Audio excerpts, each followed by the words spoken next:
For Telesur, I'm Cody Weddle in Caracas, Venezuela. Nearly 9 months have passed since barricades erected by the political opposition brought cities to a standstill in Venezuela. The violence that followed led to the deaths of 43 Venezuelans.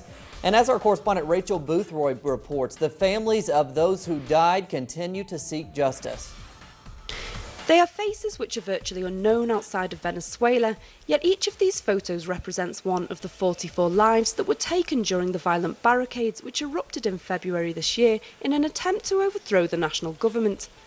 These are the people who were left behind, wives, mothers and friends who are now organising to make these faces known, in spite of what they describe as the silence of international organisations such as the United Nations. It's as if they had made all of these events invisible, made these victims invisible. The victims haven't been made known, their stories.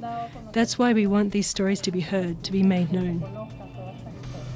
They have come together under the banner of the Committee for the Victims of the Barricades, officially established in Caracas this week. They all have a story to tell on how the barricades changed their lives. From the mother whose toddler had to be rescued from a burning daycare centre because of an arson attack, to the partner of a motorbike taxi driver decapitated by the barbed wire put up by protesters. On Wednesday in the afternoon, I get a call saying to me they've shot him. Then I get the news from my best friend, a colleague of my husband, saying, "Sister, there is nothing more that we can do. Get your clothes and come to Valencia."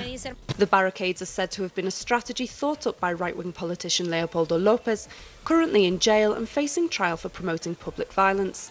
Since his arrest, his wife has been on a speaking tour in Europe, attracting the sympathy of the United Nations, which has officially petitioned the Venezuelan government for his release. But those here, such as Alvin Moreno, whose comrade Juancho was killed in the barricades, say Lopez is not the real victim. They called on people to take the streets, to take part in that kind of protest, where there were so many deaths, and now they're talking about human rights. Well, we want the truth to be known. Whilst the Venezuelan authorities take care of finding the perpetrators of the crimes, the committee says that it will take its demands for justice to organisations such as the International Court of Human Rights. They say that the world must stop turning a blind eye to the 44 people who lost their lives during the barricades. Rachel Boothroyd for Telesur in Caracas, Venezuela.